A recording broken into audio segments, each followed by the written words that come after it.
കർത്താവിന്റെ പരിശുദ്ധമായ നാമം വാഴ്ത്തപ്പെടുമാറാകട്ടെ. ദൈവവചന പഠനത്തിനായി സൂം പ്ലാറ്റ്ഫോമിൽ വന്നിരിക്കുന്ന കർത്താവിന്റെ വിലപ്പെട്ട ദാസന്മാർ, മാതാപിതാക്കൾ, സഹോദരന്മാർ എല്ലാവരെയും യേശുക്രിസ്തുവിന്റെ നാമത്തിൽ ഹൃദയാംഗമായി സ്വാഗതം ചെയ്തുകൊള്ളുന്നു. ഇതിനെ തുടർന്ന് യൂട്യൂബിൽ ദൈവവചനം പഠിക്കാൻ ആഗ്രഹിച്ചു വരുന്ന എല്ലാ മാന്യ പ്രിയപ്പെട്ടവരെയും യേശുക്രിസ്തുവിന്റെ നാമത്തിൽ ഹൃദയാംഗമായി സ്വാഗതം ചെയ്തുകൊള്ളുന്നു. നമ്മളിന്ന് എഹെസ്കേലിന്റെ പുസ്തകം 24 അധ്യായമാണ് പഠിച്ചുകൊണ്ടിരിക്കുന്നത്. അതിന്റെ അവസാന ഭാഗത്തേക്ക് വന്നു. കഴിഞ്ഞ ദിവസങ്ങളൊക്കെ ദൈവം നമ്മുടെ ക്ലാസ്സിൽ ആദ്യോടൊന്നും ദൈവസ്ഥാനത്ത് അനുഭവിച്ചറിയുവാനും നമുക്ക് ദൈവവചനം മനസ്സിലാക്കാനൊക്കെ കർത്താവ് നമ്മെ സഹായിച്ചു. ഇന്നും ദൈവത്തിന്റെ പരിശുദ്ധാത്മാവ് നമ്മളെ സഹായിക്കട്ടെ, ബലപ്പെടുത്തട്ടെ. ദൈവിക സാന്നിധ്യത്തിലായിരിക്കാൻ മറ്റ് ഡിസ്റ്റർബൻസ് ഒന്നും ഉണ്ടാകാതെ സമാധാനത്തെ ദൈവവചനം പഠിക്കുവാൻ, കേൾക്കുവാൻ എല്ലാവർക്കും കൃപ നൽകട്ടെ എന്ന് ഞാൻ ആഗ്രഹിക്കുകയും പ്രാർത്ഥിക്കുകയും ചെയ്യും. നമ്മൾ എഹെസ്കേലിന്റെ പുസ്തകം 24 അധ്യായം ആണ് പഠിച്ചുകൊണ്ടിരിക്കുന്നത്.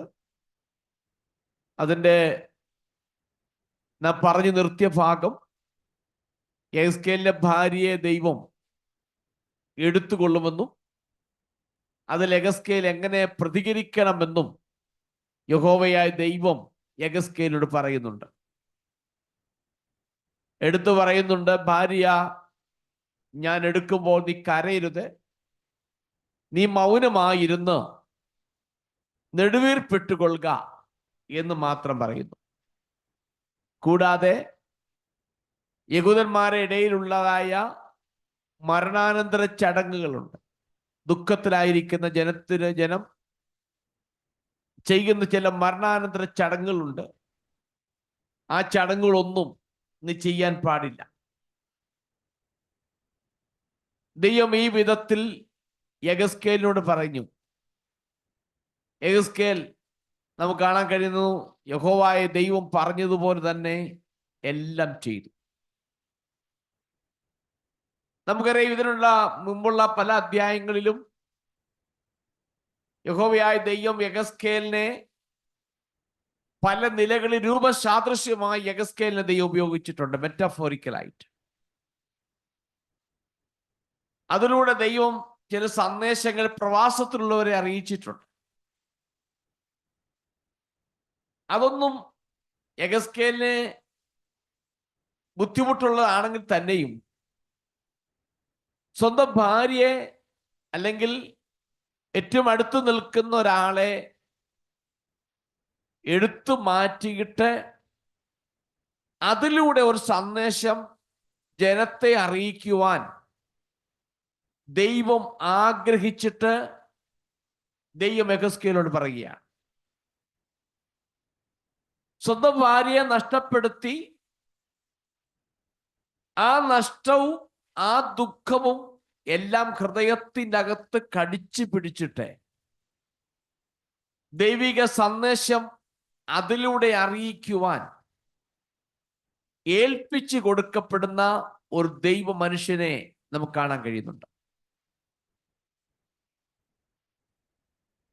നമ്മൾ ആ ഭാഗം ചിന്തിക്കുമ്പോൾ വാസ്തവത്തിൽ എഹെസ്കേൽ ദൈവത്തിന് മുമ്പാകെ ഈ വിഷയത്തിന്റെ ബന്ധത്തിൽ നോക്കുമ്പോൾ ഒരു പപ്പറ്റ് പോലെയാണ് എഹെസ്കേൽ ദൈവം മുമ്പാകെ ആയിരിക്കുന്നത്. ദൈവം എന്തു പറയുന്നു അത് മാത്രം ചെയ്യുക.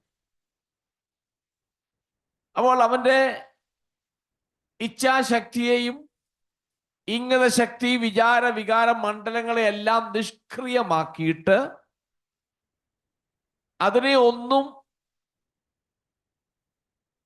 ഒരു പ്രവർത്തിക്കുന്ന അനുഭവത്തിലാക്കാതെ ദൈവത്തിന്റെ വാക്കുകൾക്ക് കീഴ്പ്പെട്ട് മുൻപോട്ട് പോകുന്ന ഒരു അനുഭവമാണ് കാണാൻ കഴിയുന്നത്.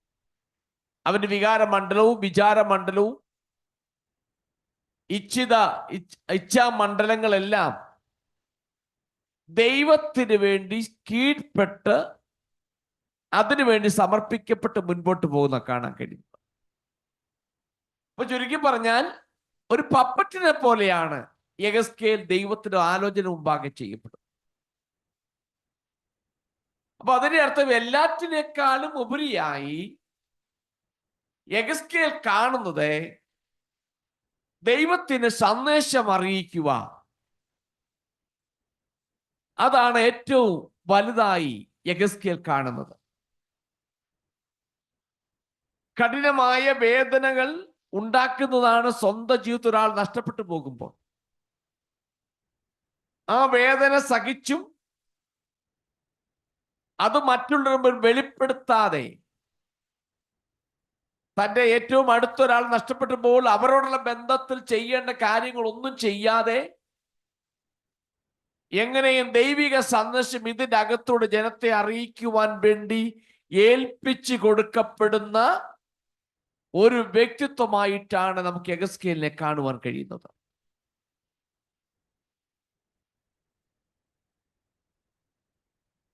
നമുക്ക് വ്യക്തമായി നാം ആ ഭാഗം പഠിച്ചു വരുമ്പോൾ യെഹെസ്കേൽ അടുക്കൽ വന്ന് അവർ ചോദിക്കുന്നുണ്ട്, നീ എന്താ ഇത് ചെയ്യുന്നത്? ഞങ്ങളോട് പറ, ഞങ്ങളെ നീ എന്താ അറിയിക്കാത്തത് എന്ന് പറയുമ്പോൾ യെഹെസ്കേൽ അവരോട് പറയുന്ന ഒരു ദൂതുണ്ട്. നിങ്ങളുടെ കണ്ണിന്റെ ആനന്ദവും നിങ്ങളുടെ ഹൃദയത്തിന്റെ വാഞ്ചയുമായിരിക്കുന്ന എൻ്റെ വിശുദ്ധ മന്ദിരത്തെ ഞാൻ അശുദ്ധമാക്കും. നിങ്ങൾ വിട്ടേച്ചു പോന്ന നിങ്ങളുടെ പുത്രന്മാരും പുത്രിമാരും വാൾ കൊണ്ട് കൊല്ലും. യെഹെസ്കേലിന്റെ ഭാര്യയുള്ള ബന്ധത്തിൽ യഹോവയായ ദൈവം പറഞ്ഞു, നിന്റെ കണ്ണിന് ആനന്ദമായവളെന്ന് പറഞ്ഞു. ഇവിടെ യെഹെസ്കേൽ പ്രവാസത്തിലുള്ളവരോട് പറയുമ്പോൾ നിങ്ങളുടെ കണ്ണിനെ ആനന്ദവും നിങ്ങളുടെ ഹൃദയത്തിന്റെ വാഞ്ചയുമായിരിക്കുന്ന വിശുദ്ധ മന്ദിരം എന്ന് പറയുന്നു. അപ്പോൾ യെഹെസ്കേലിന്റെ ഭാര്യയുള്ള ബന്ധത്തിലും യെരൂശലേം ദേവാലയത്തോടുള്ള ബന്ധത്തിലും യഹോവയായ ദൈവം ഉപയോഗിക്കുന്ന പദപ്രയോഗങ്ങൾ ഏകദേശം സാമ്യമുള്ളതാണ്. ഒരു യഹൂദനെ സംബന്ധിച്ച് അവന്റെ കണ്ണിന് ഏറ്റവും ആനന്ദമാണ് അവന്റെ ആലയം, യെരൂശലേമിലെ ആലയം. അത് അവന്റെ ജീവിതത്തിൽ വലിയ പ്രൗഡായിട്ട്, ഒരു അഹംഭാവമായിട്ട്, ഒരു അലങ്കാരമായിട്ട് കൊണ്ട് നടക്കുന്നതാണ് അവന്റെ ആലയം. അവർ ആ ആലയത്തിൽ അഭിമാനിക്കുന്നു. അതിന് നിറ കണ്ണുകളോട് അവരെ സന്തോഷിക്കുന്നു. അവരുടെ വാത്സല്യത്തിന്റെ ഒരു വസ്തുവായി അത് മാറിയിരിക്കുക. അത് എല്ലാ യഹൂദന്മാരെ സംബന്ധിച്ചും അങ്ങനെയാണ്. ഞാൻ ഒന്നൊരു ഉദാഹരണം പറയാം. യഹൂദന്മാർ എവിടെ പോയി സിനഗോഗുകൾ പണിതാലും അതിന്റെ ദർശനം എപ്പോഴും വെച്ചിരിക്കുന്നത് യെരൂശലേമിലേക്കാണ് ദർശനം വെച്ചിരിക്കുന്നത്. അവർ ഏത് രാജ്യത്തും എവിടെ പോയി സിനഗോഗുകൾ പണിത് ആരാധിച്ചാലും അവരെ നോട്ടം മുഴുവൻ യെരൂശലേമിലാണ്. അത്രമാത്രം അവർ ഇഷ്ടപ്പെടുന്നു, അതിൽ അവർ അഭിമാനം കൊള്ളുന്നു. നമുക്കറിയാം, പ്രവാസത്തിലേക്ക് പോയ ദാനിയേൽ പ്രവാചകൻ ഒരു പ്രാർത്ഥനാ മനുഷ്യനാണ് നമുക്ക് കാണാൻ കഴിയുന്നുണ്ട്. ആ മനുഷ്യൻ പ്രാർത്ഥിക്കാൻ നേരത്ത് ഇങ്ങനെയാ വായിക്കുന്നത്, യെരൂശലേമിന് നേരെയുള്ള കിളിവാതിൽ തുറന്നിട്ട് അവൻ പ്രാർത്ഥിക്കുന്നത് വായിക്കും. അപ്പൊ യെരൂശലേമിന് നേരെയുള്ള കിളിവാതിൽ തുറന്നു എന്ന് പറഞ്ഞാൽ യെരൂശലേം അവന്റെ ജീവിതത്തിൽ ഒരു അഭിമാനമാണ്. അതൊരു വലിയ വസ്തുവായിട്ടാണ് കാണുന്നത്. വസ്തു മീൻസ് അവരുടെ മനോഹാരിതയുള്ളതായിട്ട് കാണും. അവർ ദൈവത്തോട് മത്സരിച്ചാലും ദൈവത്തോട് പാപം ചെയ്താലും അവർ അന്യ ദൈവങ്ങൾക്ക് പോയി ബലി അർപ്പിച്ചാലും അവർ ഹൃദയത്തിന്റെ അകത്ത് ആനന്ദം നൽകുന്നത് യെരൂശലേം ആലയമാണ്. യെരൂശലേമിലെ ആലയം വളരെ ആനന്ദം നൽകുന്ന, അതാണ് യഹോവയായ ദൈവം ആണ് എടുത്തു പറയുന്നുണ്ട്. ഇനി നമ്മൾ 25-ാം വാക്യത്തിൽ വായിക്കുമ്പോൾ അവരുടെ ശരണവും അവരുടെ മഹത്വമുള്ള സന്തോഷവും അവരുടെ കണ്ണിന്റെ ആനന്ദവും അവരുടെ ഹൃദയവാഞ്ചയമായിരിക്കുന്നതിനെയും എന്ന് പറയുന്നു. അപ്പോൾ അവിടെ ഹൃദയവാഞ്ചയാണത്. എവിടെ പോയി പാർത്താലും അവർ അവിടേക്ക് പോകും. യെരൂശലേമിൽ എല്ലാ ഫെസ്റ്റിവലിനും അറ്റൻഡ് ചെയ്യും. എവിടെ പോയി പാർത്താലും അതാണ് അവരുടെ ജീവിതം. നമുക്കത് മനസ്സിലാക്കണമെങ്കിൽ 137 സങ്കീർത്തനത്തിന് 5ഉം 6ഉം വാക്യം വായിച്ചു. 137 സങ്കീർത്തനം 5ഉം 6ഉം വാക്യം. Psalm 137 verses 5 and 6. യെരൂശലേമേ, നിന്നെ ഞാൻ മറക്കുന്നു എങ്കിൽ എന്റെ വലങ്കൈ മറന്നു പോകട്ടെ. നിന്നെ ഞാൻ ഓർക്കാതെ പോയാൽ, യെരൂശലേമിനെ എന്റെ മുഖ്യ സന്തോഷത്തെക്കാൾ വിലമതിക്കാതെ പോയാൽ എന്റെ നാവ് അണ്ണാക്കിനോട് പറ്റിപ്പോകട്ടെ. നോക്കട്ടെ, ബാബേൽ നദീതീരത്തിരുന്ന് പാടിയപ്പോൾ അതിന് മുമ്പുള്ള ഭാഗത്ത് പറയുന്നു, സിയോനെ ഓർത്തപ്പോൾ ഞങ്ങൾ കരഞ്ഞു എന്നൊക്കെ പറഞ്ഞിട്ട് 5ഉം 6ഉം വാക്യത്തിൽ യെരൂശലേമിനെ കുറിച്ച് പറയുമ്പോൾ അവർ പറയുന്നു, ഞാൻ നിന്നെ മറക്കുന്നു എങ്കിൽ എന്റെ വലങ്കൈ മറന്നു പോകട്ടെ. ഞാൻ നിന്നെ ഓർക്കാതെ പോയാൽ യെരൂശലേമിനെ എന്റെ മുഖ്യ സന്തോഷത്തെക്കാൾ വിലമതിക്കാതെ പോയാൽ എന്റെ നാവ് അണ്ണാക്കിനോട് പറ്റിപ്പോകട്ടെ. ഇതാണ് യെരൂശലേമിനെ കുറിച്ചുള്ള യഹൂദന്റെ ചിന്താഗതി. അതിനെ വളരെ മഹത്വമായി അവൻ എപ്പോഴും ആ ആലയത്തെയും യെരൂശലേമിനെയും കണ്ടിരുന്നു.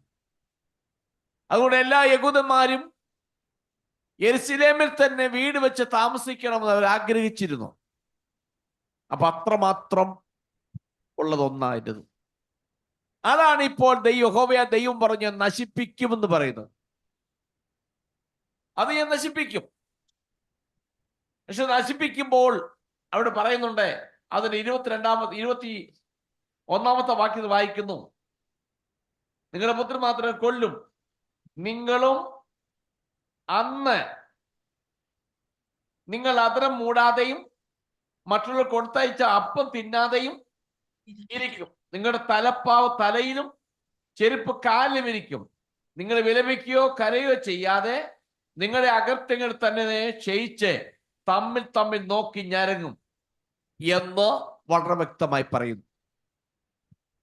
അപ്പോൾ യെഹെസ്കേലിന്റെ ഭാര്യ മരിച്ചപ്പോൾ നീ ചെയ്യില്ലെന്ന് യഹോവ പറഞ്ഞതിനർത്ഥം ഇവരുടെ ആനന്ദമായിരിക്കുന്ന യെരൂശലേം നഗരം നശിപ്പിക്കപ്പെടും. പക്ഷെ നിങ്ങൾക്ക് ദുഃഖിക്കുവാൻ നിങ്ങളെ കൊണ്ട് അതിന് തലയിൽ മൊട്ടയടിക്കാനോ ചെരുപ്പിടാതെ നടക്കാനോ ആ ദുഃഖം നിങ്ങൾക്ക് ആചരിക്കുവാൻ കഴിയാതെ പോകും. ആ ദുഃഖം നിങ്ങൾക്ക് ആചരിക്കാൻ സാധിക്കത്തില്ല. നിങ്ങൾക്ക് വാ മൂടിക്കെട്ടാനൊക്കത്തില്ല.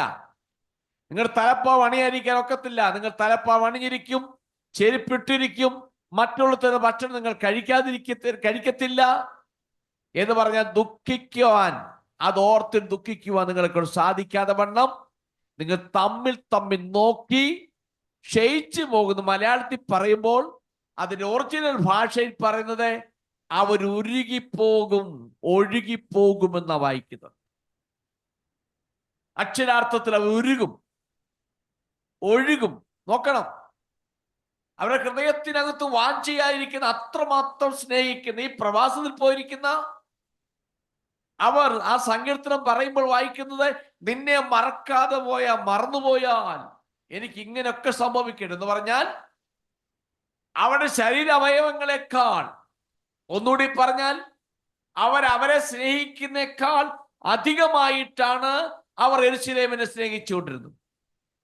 അവരെ വലുതായി കാണുന്നേക്കാൾ ഉപരിയായിട്ടാണ് അവർ യെരൂശലേം ആലയത്തെയും യെരൂശലേമിനെയും കണ്ടുകൊണ്ടിരുന്നത്. അതുകൊണ്ടാണ് അവർ അങ്ങനെ പാട്ട് പാടിയത്. ഇവിടെ യഹോവയായ ദൈവം പറയുന്നു, അങ്ങനെയുള്ളതൊന്നും നഷ്ടപ്പെടുവാൻ വേണ്ടി പോകുമ്പോൾ നിങ്ങൾക്കതനുസരിച്ച് ദുഃഖിക്കുവാൻ കഴിയാതെ പോകും എന്ന് വ്യക്തമായി പറയുന്നുണ്ട്.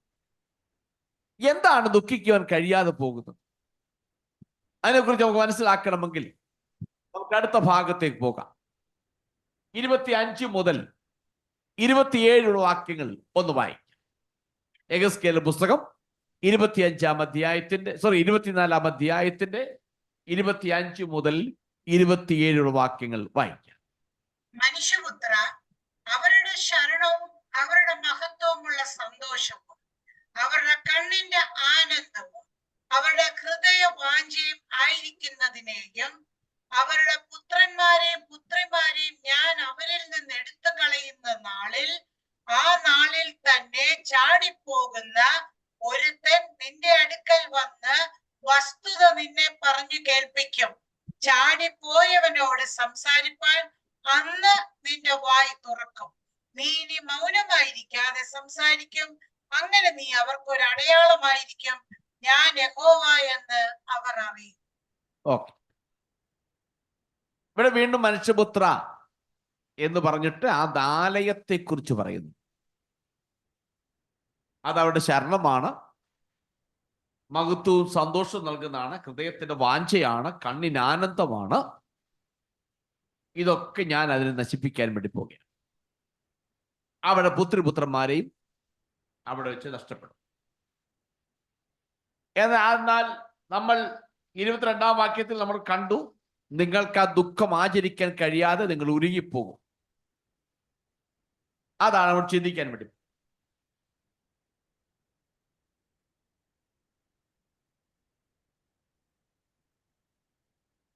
ഇരുപത്തിനാലാം അധ്യായത്തിന്റെ ആരംഭം നെബൂഖദ്നേസർ രാജാവ് യെരൂശലേമിനെ ഉപരോധിച്ച ആരംഭ ദിവസമാണ് അവിടെ പറയുന്നത്. ഈ അധ്യായത്തിന്റെ ആരംഭത്തിൽ ദൈവം പറയുന്നു, നീ ആ തീയതി കുറിച്ചു വെക്കണം എന്നൊന്ന് ഓർക്കേണ്ടതാണ്. കാരണം യെരൂശലേമിനെ നെബൂഖദ്നേസർ രാജാവ് വന്ന് ഉപരോധിച്ചതിന്റെ ആരംഭ ദിവസമാണ്. ആലയവും അവരെ പ്രിയപ്പെട്ടവരും എല്ലാവരും കീഴടക്കപ്പെടുകയും നശിപ്പിക്കപ്പെടുകയും കൊല്ലപ്പെടുകയും കുറെ പേരെ പ്രവാസികളായി കൊണ്ടുപോകപ്പെടുകയും ചെയ്യുന്ന ഒരു ദിവസം വരും എന്ന് പറയുന്നു.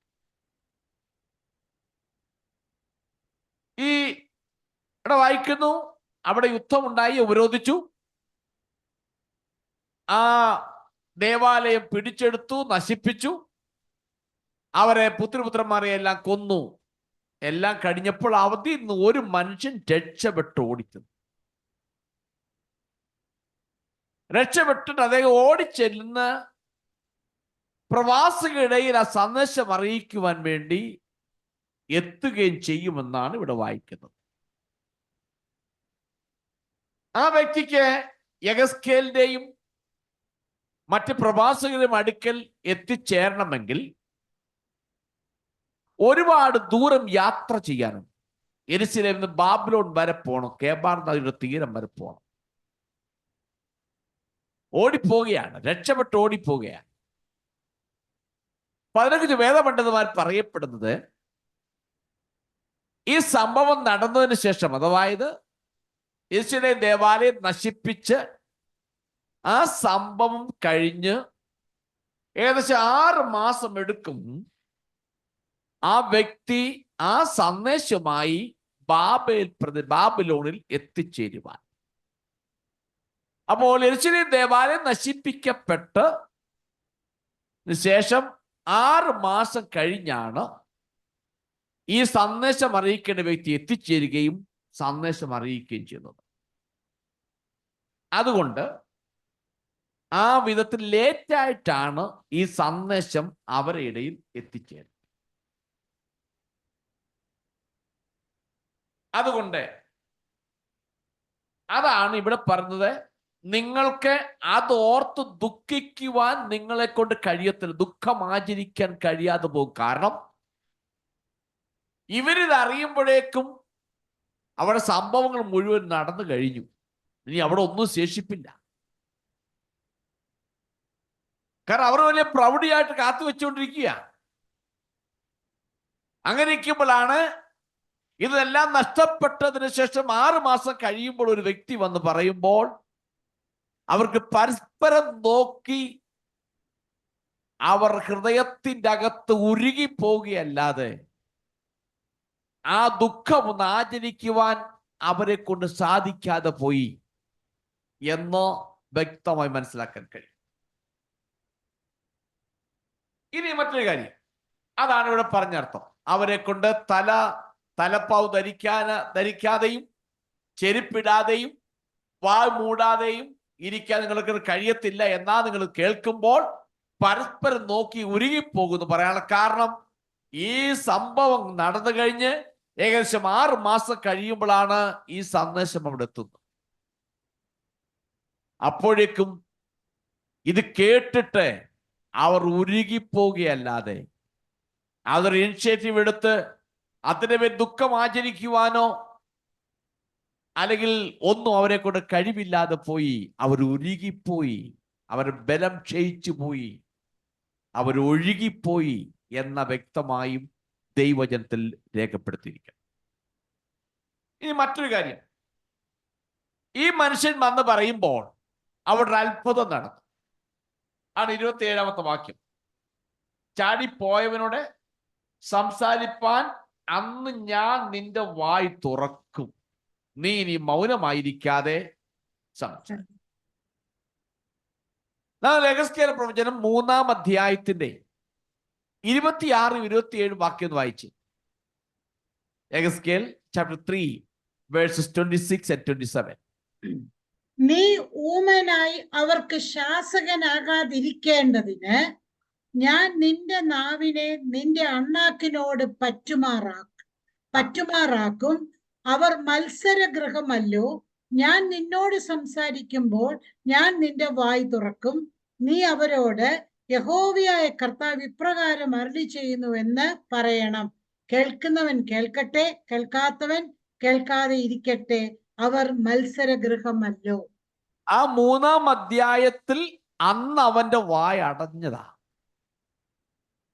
ഇവരോട് യഹോവയായ ദൈവം സംസാരിക്കുമ്പോൾ മാത്രം സംസാരിക്കാൻ വാ തുറക്കുകയും പിന്നീട് മുഴുവൻ അവന്റെ വായ അണ്ണാക്കോട് പറ്റിപ്പോയി, അവൻ ഊമനായിപ്പോയി.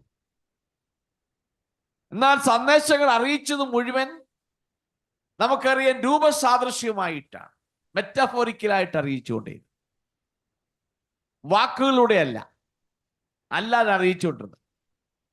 ദൈവം സംസാരിക്കുക മാത്രം അവന്റെ വാ തുറന്നിരുന്നു, അതുവരെ അടഞ്ഞു.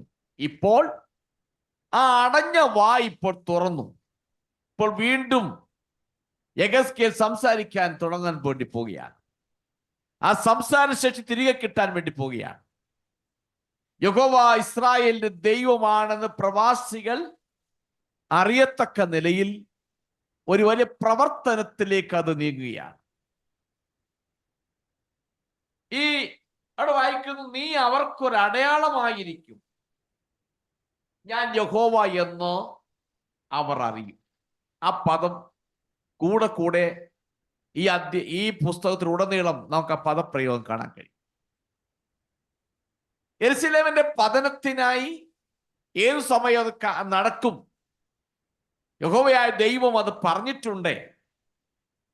അങ്ങനെ ഇരിക്കുമ്പോൾ യെഹെസ്കേലിനെ സന്ദേശം അറിയിക്കുവാൻ ഒരാളെത്തുകയും അവന്റെ വായ് നഷ്ടപ്പെട്ട സംസാരശേഷി തിരികെ കിട്ടുകയും ചെയ്തു. അപ്പൊ അതുവരെ അവന്റെ വായ്ക്കുണ്ടായിരുന്ന നിയന്ത്രണം അവസാനിക്കുന്ന ദിവസം ഉടനെ വരുമെന്ന് ഈ പ്രവചനത്തിലൂടെ യെഹെസ്കേൽ മനസ്സിലായി. ഇത്രയും നാളും സംസാരിക്കാൻ കഴിയാതിരുന്ന എന്റെ അവസ്ഥ ഒന്ന് മാറി, മറ്റൊരവസ്ഥയിലേക്ക് ഞാൻ പോകുമെന്ന് തനിക്ക് മനസ്സിലായി. യെഹെസ്കേൽ കൂടുതൽ പ്രതീക്ഷാനിരഭരമായ ഒരു സ്വരത്തിൽ പ്രവചിക്കാൻ തുടങ്ങുന്നു എന്നാണ് അർത്ഥമാക്കുന്നത്. ന്യായവിധി അതിന്റെ എല്ലാ ശക്തിയിലും വന്നു. ഇനി ദൈവത്തിന് ഒരു പുനർനിർമ്മാണം യഥാർത്ഥ പ്രത്യാശയോടെ അങ്ങനെ ചെയ്യുവാൻ കഴിയും. വീണ്ടും ആ ജനത്തെ, പ്രവാസത്തിൽ കഴിയുന്ന ജനത്തെ ഉദ്ധരിച്ചെടുത്ത് അവരിലൂടെ മഹത്വകരമാകുന്ന ഒരു പുനഃസ്ഥാപനം ഉണ്ടാക്കിയെടുക്കാൻ കഴിയും. ഇനി മറ്റൊരു കാര്യം മനസ്സിലാക്കാനുള്ളത്, അതിന്റെ 24-ാം വാക്യത്തിലും 27-ാം വാക്യത്തിലും എടുത്തു പറഞ്ഞൊരു കാര്യമുണ്ട്. ഇങ്ങനെ യെഹെസ്കേൽ നിങ്ങൾക്ക് ഒരടയാളമായിരിക്കും. വീണ്ടും 27 അവസാനം പറയുന്നു, അങ്ങനെ നീ അവർക്ക് ഒരടയാളമായിരിക്കും. അങ്ങനെ നീ അവർക്കൊരടയാളമായിരിക്കും എന്ന് പറഞ്ഞാൽ അതിന് താഴെ പറയുന്നു, യഹോവയായ ദൈവം ഞാനാണെന്ന് ജനം അറിയും. രണ്ട് കാര്യം നടക്കാൻ വേണ്ടി പോകുന്നത്. ഒന്ന്, യെഹെസ്കേൽ ഇനിയും അവർക്കൊരു അടയാളമായിരിക്കും. കാരണം യെഹെസ്കേലിലൂടെ ദൈവം അരുളി ചെയ്തതെല്ലാം നിവർത്തിക്കപ്പെട്ടു കഴിയുമ്പോൾ, ഇത് കേട്ട് കഴിയുമ്പോൾ പ്രവാസത്തിലുള്ളവർക്ക് മനസ്സിലാകും യെഹെസ്കേൽ ദൈവത്തിന്റെ പ്രവാചകനാണെന്നും ദൈവത്താൽ നിയോഗിക്കപ്പെട്ടവനാണെന്ന് മനസ്സിലാക്കി അവനെ സ്വീകരിക്കുന്ന, അവനെ ബഹുമാനിക്കുന്ന ഒരു ദിവസം അവന്റെ മുമ്പിൽ വരാൻ വേണ്ടി പോകുന്നു. ഇതുവരെ യെഹെസ്കേലിനോട് സംസാരിക്കുമ്പോൾ അവർ യെഹെസ്കേലിന്റെ വാക്കുകൾക്ക് ചെവി കൊടുക്കാതെ വ്യാജ പ്രവാചകന്മാർക്ക് ചെവി കൊടുത്തുകൊണ്ടിരുന്നപ്പോൾ ഇപ്പൊ പറയാണ്, അവർ അറിയും നീ അവർക്ക് ഇനി ഒരു അടയാളമായി തന്നെ ഇരിക്കും എന്ന് പറഞ്ഞാൽ, അങ്ങനെ യെഹെസ്കേൽ ഇപ്പൊ സ്വതന്ത്രനായി തീർന്നു. ഇനി അവരുടെ നാശത്തെക്കുറിച്ച് പ്രവചിക്കുന്ന പറയേണ്ട ആവശ്യമില്ല. ഇനിയും നമുക്ക് മനസ്സിലാക്കാൻ കഴിയുന്നത് താൻ ജനത്തിന്റെ ഒരു ഇടയനായും ഒരു കാവൽക്കാരനായും ദൈവനെ അപ്പോയിന്റ് ചെയ്തിരുന്നു. ഇനി അവൻ ആ പ്രവാസത്തിലുള്ളവരെ ഇനി ആ നിലയിലേക്ക് നയിക്കത്തക്ക നിലയിൽ ദൈവം അവനെ ഒരുക്കിയെടുക്കുന്ന ദിവസങ്ങൾ. ഇനി ഇപ്പോൾ അവനാണ് അവരുടെ ലീഡർ. പ്രവാസത്തിൽ കഴിയുന്ന ജനത്തിന്റെ ലീഡർഷിപ്പിലേക്ക് ആരെ കൊണ്ടുവന്നു? യെഹെസ്കേലിനെ ദൈവം കൊണ്ടുവന്നിരിക്കുക. അതാണ് ഇനിയും നീ അവർക്കൊരു അടയാളമായിരിക്കും. ഒരു പുതിയ സമൂഹത്തെ വാർത്തെടുക്കുവാൻ നമുക്കറിയാം, 70 വർഷം കഴിഞ്ഞപ്പോൾ ഒരു പുതിയ രാഷ്ട്രമായി, ഒരു പുതിയ സമൂഹമായി അവർ ദേവാലയം പണിക്ക് വേണ്ടി കടന്നു വരും നമുക്ക് മനസ്സിലാക്കാൻ കഴിയുന്നു. ഇപ്പൊ പ്രവാസത്തിലുള്ള ജനത്തെ ആ നിലയിൽ ഒരുക്കിയെടുത്തൊരു പുതിയ സമൂഹമാക്കി മാറ്റുവാൻ, ഒരു പുതിയ രാഷ്ട്രമാക്കി മാറ്റുവാൻ, ഒരു പുതിയ കെട്ടിടം പോലെ അവരെ പുതുക്കി പണിയത്തക്ക നിലയിൽ ക്രിയാത്മകമായി പ്രവർത്തിക്കുവാൻ ദൈവം യെഹെസ്കേലിന് സ്വാതന്ത്ര്യം കൊടുത്ത് അവിടെ ആക്കി വെച്ചിരിക്കും. ഞാൻ ഈ ഭാഗം ചിന്തിച്ചപ്പോൾ എൻ്റെ മനസ്സിൽ ഓടി വന്നൊരു കാര്യം, ഈ അധ്യായത്തിൽ തന്നെ ഞാൻ പറയുണ്ടായി, തന്റെ ഭാര്യയുടെ മരണത്തോടുള്ള ബന്ധത്തിൽ താൻ തന്റെ സ്വയത്വത്തെ പോലും സാക്രിഫൈസ് ചെയ്ത് ദൈവിക സന്ദേശം അറിയിക്കുവാൻ തന്നെ തന്നെ ഏൽപ്പിച്ചു കൊടുത്തു എന്ന് നമ്മൾ പറയുകയുണ്ടായി. താനൊരു മനുഷ്യനെ തനിക്കുമുണ്ട് സ്വന്തം അഭിപ്രായങ്ങൾ, തനിക്കും തൻ്റെതായ വികാരങ്ങളും വിചാരങ്ങളും ഇച്ഛാശക്തികളൊക്കെ ഉണ്ട്. ഇതെല്ലാം പൂർണ്ണമായും സാക്രിഫൈസ് ചെയ്തിട്ടാണ് ആ വലിയൊരു നിമിഷത്തിൽ ദൈവത്തിന് സന്ദേശം അറിയിക്കുവാൻ സ്വയമേ ഏൽപ്പിക്കപ്പെട്ടു കൊടുത്ത ഒരു പുരുഷനാണ് യെഹെസ്കേൽ. അന്നൊരു പക്ഷേ ആളുകൾ അവനെ കളിയാക്കുകയും ഒറ്റപ്പെടുത്തുകയും ചെയ്ത് കാണും. ഇപ്പോൾ യഹോവയായ ദൈവം പറയുന്നു, നീയാണ് ഇനിയും ജനത്തിനൊരു അടയാളമാകാൻ വേണ്ടി പോവുകയാണ്. ഇവിടെ നമുക്ക് മനസ്സിലാക്കാൻ സാധിക്കുന്നത്, അവൻ ആ നിലയിൽ സ്വയത്വത്തെ ഇല്ലാതാക്കി ദൈവിക സന്ദേശം അറിയിക്കാൻ ഏൽപ്പിക്കപ്പെട്ടതുകൊണ്ട് ദൈവവിനെ അവൻ സ്ഥിതിക്ക് വ്യത്യാസം വരുത്തി അവനെ ദൈവം മറ്റൊരു നിലയിലേക്ക് മാറ്റുവാൻ വേണ്ടി പോവുകയാണ്. പ്രവാസത്തിലെ വെറൊരു പ്രവാചകനല്ല, അവർക്കെല്ലാം എന്നും ചിലത് പഠിക്കുവാൻ വേണ്ടി, ചിലത് മനസ്സിലാക്കുവാൻ വേണ്ടി, അവർ ഇനിയും മുൻപോട്ട് നയിക്കപ്പെടുവാൻ വേണ്ടി, അവ കാര്യങ്ങൾ ഗ്രഹിക്കുവാൻ വേണ്ടി ദൈവം ഒരു അടയാളമാക്കി അവനെ അവരുടെ മുമ്പിൽ നിർത്തി ദൈവം തന്നെ സാക്ഷ്യപ്പെടുത്തി നിർത്തിയിരിക്കും. നമുക്കിത് മനസ്സിലാക്കേണ്ട വസ്തുത, നമ്മുടെ ജീവിതത്തിൽ ദൈവത്തോടുള്ള ബന്ധത്തിൽ ദൈവം പറയുന്ന കാര്യങ്ങൾ അനുസരിക്കുവാൻ, ദൈവം പറയുന്ന കാര്യങ്ങൾ ചെയ്യുവാൻ നാം നമ്മുടെ ജീവിതത്തിൽ സ്വയത്വത്തെ ബലി അർപ്പിക്കേണ്ടി വന്നാൽ, നമ്മുടെ സ്വന്തം അഭിപ്രായങ്ങളെയും താല്പര്യങ്ങളെയും ഇച്ഛാശക്തികളെയെല്ലാം സ്വയമായി ബലി അർപ്പിച്ചിട്ട് ദൈവിക നിയമത്തിന് വേണ്ടി, ദൈവഹിതത്തിന് വേണ്ടി ഏൽപ്പിക്കപ്പെട്ട് കഴിയുമ്പോൾ നമ്മളെയും ദൈവം മറ്റൊരു ലെവലിലേക്ക് നമ്മളെ കൊണ്ടുപോകും എന്ന് വളരെ ഉറപ്പായി ഈ വചനത്തിലൂടെ നമുക്ക് മനസ്സിലാക്കാൻ കഴിയും.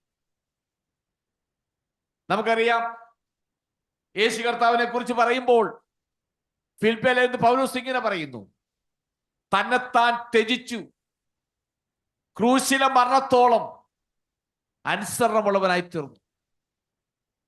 യേശു കർത്താവിന്റെ ഗത്സമന തോട്ടത്തിലെ പ്രാർത്ഥനയിൽ ഇങ്ങനെ പറയുന്നത്: കർത്താവേ, കഴിയെങ്കിൽ ഈ പാനപാത്രം നീക്കിത്തരണം. തന്റെ സ്വയത്വത്തിൽ പ്രാർത്ഥിച്ചപ്പോൾ പിന്നെ പെട്ടെന്ന് പ്രാർത്ഥിച്ചു: കർത്താവേ, എന്റെ ഇഷ്ടമല്ല, നിന്റെ ഇഷ്ടത്തിന് വേണ്ടി സമർപ്പിക്കുന്നു എന്ന് അവിടെ പ്രാർത്ഥിക്കുന്ന കാണുന്നുണ്ട്.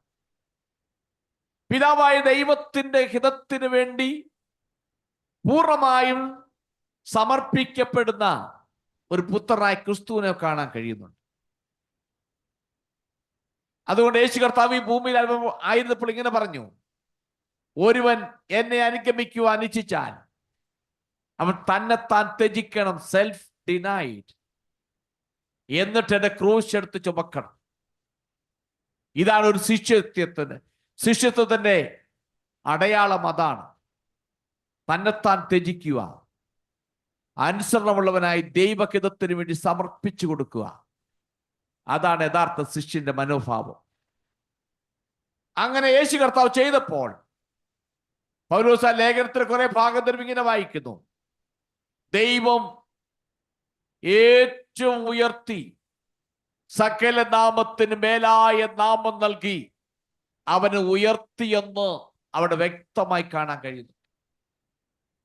പുത്രനായ ക്രിസ്തു പിതാവായ ദൈവഹിതത്തിന് വേണ്ടി പൂർണ്ണമായി സമർപ്പിക്കപ്പെട്ട് കഴിഞ്ഞപ്പോൾ ദൈവം അവനെ ഏറ്റവും ഉയർത്തി, സകല നാമത്തിന് മീതെ അവനെ ഉയർത്തി.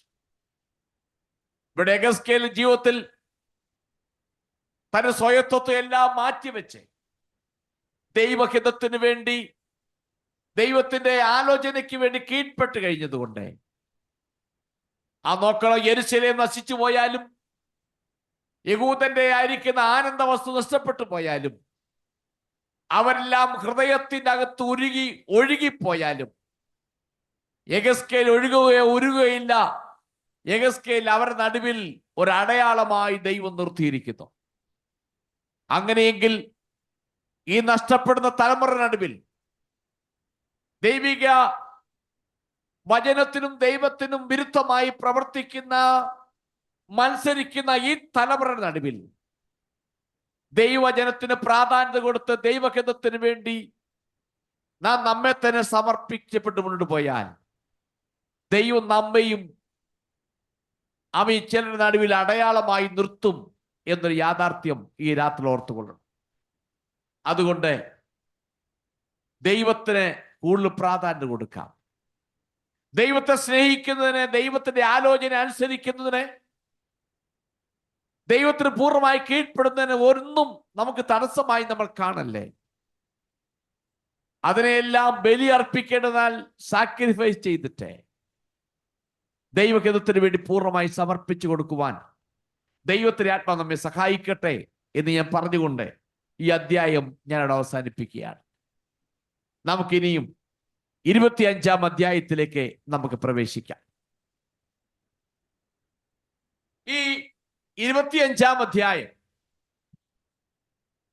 എനിക്ക് അതിൻ്റെ ഒരു മുഖവര മാത്രമേ പറയുവാൻ എൻ്റെ മുമ്പിൽ സമയമുള്ളൂ. 25-ാം അധ്യായം മുതൽ 32-ാമത്തെ അധ്യായം വരെ ഈ പുസ്തകത്തിന്റെ ഒരു പുതിയ ഭാഗമാണ്. ഇതുവരെ 1-ാം അധ്യായം മുതൽ 24-ാം അധ്യായം വരെ വിവിധ മുഖാന്തരങ്ങളിലൂടെ യെരൂശലേമിന് വരാൻ പോകുന്ന നാശത്തെക്കുറിച്ച്, ജനത്തിന്റെ പാപത്തെക്കുറിച്ച് സവിസ്തരമായി ദൈവം വെളിപ്പെടുത്തുകയും പറഞ്ഞുകൊണ്ടിരുന്നു. ഇനി 25-ാം അധ്യായം മുതൽ 32-ാമത്തെ അധ്യായം വരെ അടുത്ത ഒരു ഭാഗം. ഈ ഭാഗം ഒരു പുതിയ ഭാഗം ആരംഭിക്കുകയാണ്. ഈ ഭാഗം യഹൂദയെ ചുറ്റിപ്പറ്റിയുള്ള ജാതികളുടെ ന്യായവിധിയുമായി ബന്ധപ്പെട്ടതാണ്. തന്റെ ജനത്തിന്റെ പാപങ്ങളിൽ യഹോവയായ ദൈവം അത് മനസ്സിലാക്കുകയും പ്രഥമമായും ഉചിതമായും ആ കാര്യത്തിൽ യഹോവയായ ദൈവം ശ്രദ്ധിക്കുകയും അവർക്ക് തക്കയോഗ്യമായ നിലയിൽ അവർക്ക് ആലോചന പറഞ്ഞു കൊടുത്ത് അവരെ ശിക്ഷിക്കുന്ന സമയത്ത് ശിക്ഷിക്കുകയും ചെയ്തു. എങ്കിലും ചുറ്റും യഹൂദന് ചുറ്റുമുള്ള ജാതികളുള്ള ബന്ധത്തിൽ അവർക്കുള്ള ന്യായവിധി ദൈവം മറന്നിട്ടില്ലായിരുന്നു. ദൈവം ആ ന്യായവിധി അവഗണിച്ചിട്ടില്ല എന്നതാണ് ദൈവത്തിന്റെ പൊതുവായൊരു സന്ദേശം ഈ അധ്യായത്തിലൂടെ, 25-ാം അധ്യായത്തിലൂടെ നമുക്ക് മനസ്സിലാക്കാൻ കഴിയും. ദൈവം അവരുടെ യഹൂദന്റെ തെറ്റുകളെ കുറിച്ചൊക്കെ ദൈവം പറഞ്ഞെങ്കിലും അവർ ചുറ്റുമുള്ള ജാതികളുടെ ന്യായവിധിക്ക് ദൈവം മറന്നില്ല. ദൈവത്തിന് സമയമായപ്പോൾ ദൈവം ഇതിന്റെ പ്രവൃത്തി ആരംഭിച്ചു. ഈ അധ്യായത്തിൽ പ്രധാനമായും 4 രാജ്യങ്ങളുടെ പേര് പറയുന്നുണ്ട്. ഒന്ന് അമ്മോൻ, മോവാബ്, ഏദോം, ഫെലിസ്ത്യർ. ഈ 4 രാജ്യങ്ങളെ കുറിച്ച് പറയുന്നു. ഈ 4 രാജ്യങ്ങൾക്ക് വിരോധമായ അരുളപ്പാടുകൾ, അവർക്കുണ്ടാകുന്ന ന്യായവിധിയെക്കുറിച്ചുള്ള അരുളപ്പാടുകളാണ് ഈ അധ്യായത്തിൽ ഉടനീളം കാണുവാൻ കഴിയുന്നത്. ഈ രാജ്യങ്ങൾക്കും മറ്റു വിദേശ രാജ്യങ്ങൾക്കും എതിരായ ദൈവത്തിന്റെ പ്രതികാരത്തിന്റെ പ്രവചനങ്ങൾ യെശയ്യാവിനെ പോലെയുള്ള പ്രവാചകന്മാർ തങ്ങളുടെ പുസ്തകത്തിന്റെ പല ഭാഗങ്ങളിലും രേഖപ്പെടുത്തിയിട്ടുണ്ട്. നിങ്ങൾക്ക് സമയമുള്ളപ്പോൾ യെശയ്യാ പ്രവചനം 13-ാം അധ്യായം മുതൽ 23-ാം അധ്യായം വരെ വായിച്ചു നോക്കുമ്പോൾ നമുക്ക് അത് കാണുവാൻ കഴിയുന്നു. വിധി പ്രവചിക്കുവാൻ യഹോവ യെഹെസ്കേലിനോട് കൽപ്പിക്കുന്നു. പ്രധാനമായും 4 രാജ്യങ്ങളാണ്. അതിൽ 3 രാജ്യങ്ങൾ ഇസ്രായേലിന്റെ അയൽ രാജ്യങ്ങളാണ്. ഒന്ന് അല്പം വിട്ടുള്ള രാജ്യം. ഇതിൽ ഈ 3 രാജ്യങ്ങളും അബ്രഹാമിലൂടെ ഇസ്രായേലുമായി ഡയറക്റ്റ് അല്ല, പരോക്ഷമായി ബന്ധപ്പെട്ടിരിക്കുന്നവരാണ്. അമ്മോനും മോവാബും ഏദോമും. ഈ 3 രാജ്യങ്ങൾ ഇസ്രായേലുമായി വളരെ ബന്ധപ്പെട്ട് കഴിയുന്നവരാണ്. ഞാൻ ആ ഭാഗം ഒന്ന് പറഞ്ഞ് ഈ രാത്രി ഞാൻ അവസാനിപ്പിക്കാം. നമുക്ക് കാണാൻ കഴിയും ഈ അമ്മോൻ എന്ന് പറയുന്നത് ലോത്തിന്റെ സന്താനങ്ങളിൽപ്പെട്ടതാണ്. ഈ മോവാബ്, അമ്മോൻ എന്നെല്ലാം പറയുന്നത് പൂർവികർ, ഇസ്രായേലിന്റെ ബന്ധുക്കളാണ്.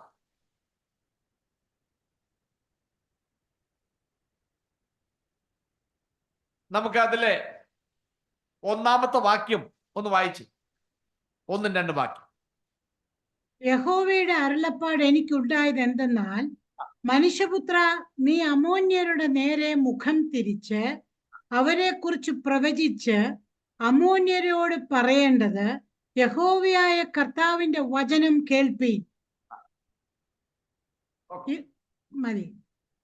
ഓക്കെ, ഇവിടെ വായിക്കുന്നു, യഹോവയുടെ അരുളപ്പാട് എനിക്കുണ്ടായിരുന്ന മനുഷ്യപുത്ര, നീ അമ്മോന്യരുടെ നേരെ മുഖം തിരിച്ച് അവരെ കുറിച്ച് പ്രവചിക്കണം. വേദവസ്തുത്തിൽ ഇത് അമ്മോന്യർ എന്ന് പറയുന്നു. നമ്മൾ കുറെ പഠിച്ചു വരുമ്പോൾ അമ്മോൻ എന്ന് പറയും, പിന്നെ ഇത് അമ്മോനാവും. മറ്റു കൂട്ട ഉണ്ട്, അമോര്യർ എന്ന് പറയുന്നുണ്ട്. അമോര്യരുണ്ട്, അമ്മോന്യരുണ്ട്. അമോര്യർ എന്ന് പറയുമ്പോൾ കനാൻ നാട്ടിലെ ജാതികളിൽപ്പെട്ട ഒരു ഗ്രൂപ്പാണ് അമോര്യർ.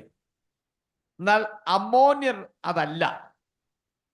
അവർ അബ്രഹാമിന്റെ ഇൻഡയറക്റ്റ് ആയിട്ട് ബന്ധമുള്ള ഒരു ഗ്രൂപ്പാണ് അമ്മോന്യർ. അവരുടെ മറ്റു പേരാണ് അമ്മോൻ എന്ന് പറയുന്നത്.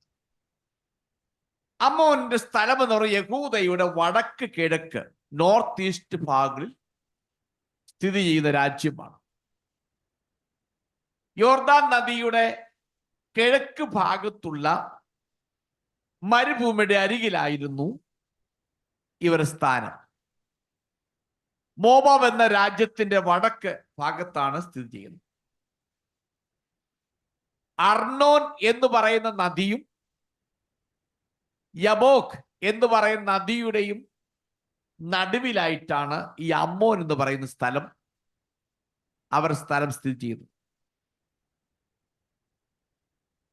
ഈ ഇന്നത്തെ യോർദാൻ അവരുടെ ഒരു ഭൂമി ഉൾപ്പെടുന്നുണ്ട്. ആ ബന്ധത്തിന്റെ അടിസ്ഥാനത്തിലാണ് യോർദാന്റെ തലസ്ഥാനത്തിന് അമ്മോൻ എന്ന് പേരിട്ടിരുന്നു. അമ്മോൻ എന്ന് വിളിക്കപ്പെടുന്ന സ്ഥലമാണ് പിന്നീട് കാണുമ്പോൾ റബ്ബ എന്ന് കാണുന്നത്. റബ്ബ പേരുകൾ ഇങ്ങനെ മാറി മാറി വരുന്നു. ഗ്രീക്ക് ഈജിപ്ഷ്യൻ രാജാക്കന്മാർ റബ്ബ എന്ന് പറയുന്ന ഒരു സിറ്റി പണിതു. ടോളമി ഫിലാദസ് ഫിലദൽഫിയ എന്ന പേരിൽ ഒരു നഗരം സ്ഥാപിച്ചു. പിൽക്കാലത്ത് കിഴക്കുള്ള അറബികൾ അവിടേക്ക് കയറി വന്ന് അതിനെ നശിപ്പിക്കുകയും അത് പിന്നെ ആ നിലയിലേക്ക് മാറ്റപ്പെടുകയും ചെയ്തു.